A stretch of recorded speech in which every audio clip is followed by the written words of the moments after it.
Hi, I'm Pat from ulearnoffice.com with a presentation on how to use data tables with 1 and 2 variables.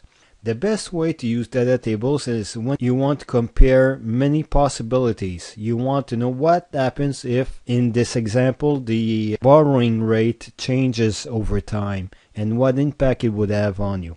Before you start, you must have a working model that works perfectly.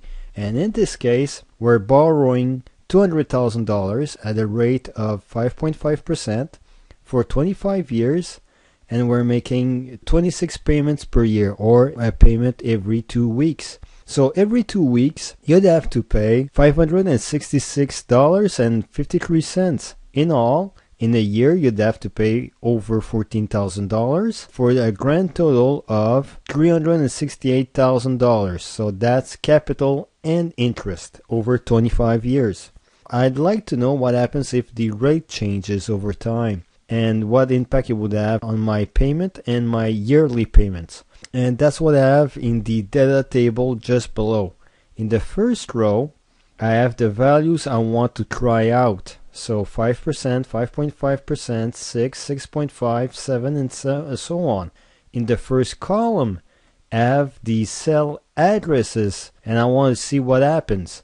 So in A14, the formula is equal to B8, or the amount of payment I want to have every 2 weeks. And in A15, the formula is equal to B9, or the yearly total of my payments. So in the first row, I have the values I want to change. In the first column, I have the cell addresses of the cell I want to see the results of.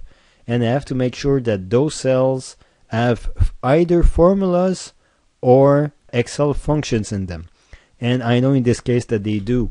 So now what I want to do is to know what happens at these different rates. And the way to do it is first to select a range of cells where the first row is my values. I want to change in the first column all the cell addresses. I select that range and then go to the Data tab, go under the What If Analysis button, and the last option is the Data Table, and a window will appear that will ask where the row input cells should go and where the column input cells should go. Well, the column cells, that's going to be for the second option, but at this time I want to use the row input cells. I want to use the content of the first row and place them in the rate cell in my model. So that would be B4. What the data table will do is take the content of the first cell of the row, that would be 5%, put it there and see what the results would be for B8 and B9 and put them in the table. After that, it's going to take 5.5%, see what happens to the cell I want to see the results of, and write them down in the table. And it's going to do that for the other values in my table, always writing down the results inside the table. So I'm going to press the OK button, and there you go, it's all done.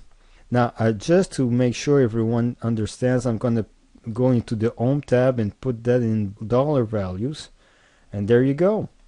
So I know at 5.5% I knew it was $566.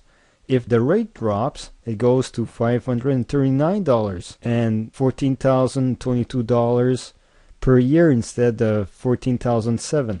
But if the rate rises to 7%, I'd have to pay $652 or a little less than $90 more per payment, or just under $17,000 per year.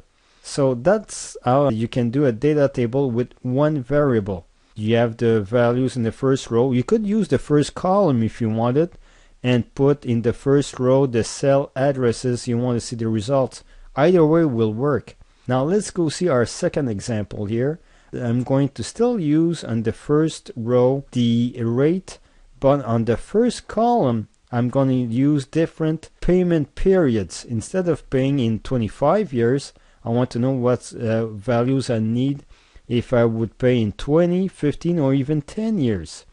Now, With this data table with two variables, you can only have one cell address where you want to see the results. And in this case, in A19, the value is equal to B8, or the payment I'm doing every 2 weeks. Now, to have a data table with two variables, first, you have to select the range of cells you need, go under the Data tab, select the What If analysis, and Data table again. But now you have to fill out the two boxes. For the row input cells, what I have in my first row are interest rates. So I'm going to use the B4 cell. That's where I have my rates. But the column input cells are the number of years I'd like to use to pay. And that would be the B5 cell. There you go, numbers of years I'd like to pay. There you go, that's done. So I press the OK button, and there you go. Now, just to make things clear again, I'm going to put dollar values, so that's easier to read. Now, let's look at this case. I know that if I use 5.5% for 25 years, I'm going to pay $566. But if I'd like to pay in 10 years, every payment would have to be $1,000. That's a bit steep, but at least you know. Also, one of the advantages of data tables is I can change the values that I have here. Okay, I'm gonna pay $1,000 every 10 years, but if at the intersection, instead of writing equal to B8, I write down equal to B10.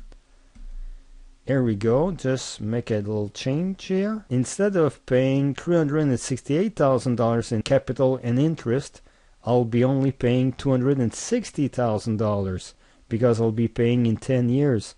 So yes, I'll be making bigger payments, but I'll be paying less interest in the end. So it's your choice. And as you can see, at any time I can change the value, and let's say I'll write equal to B9. And that's the amount of payments I'll have to do every single year to have the results I want. With this example, you've seen how to make a data table with one and two variables, and you can also change the cell addresses you look up, and the data table will automatically update itself.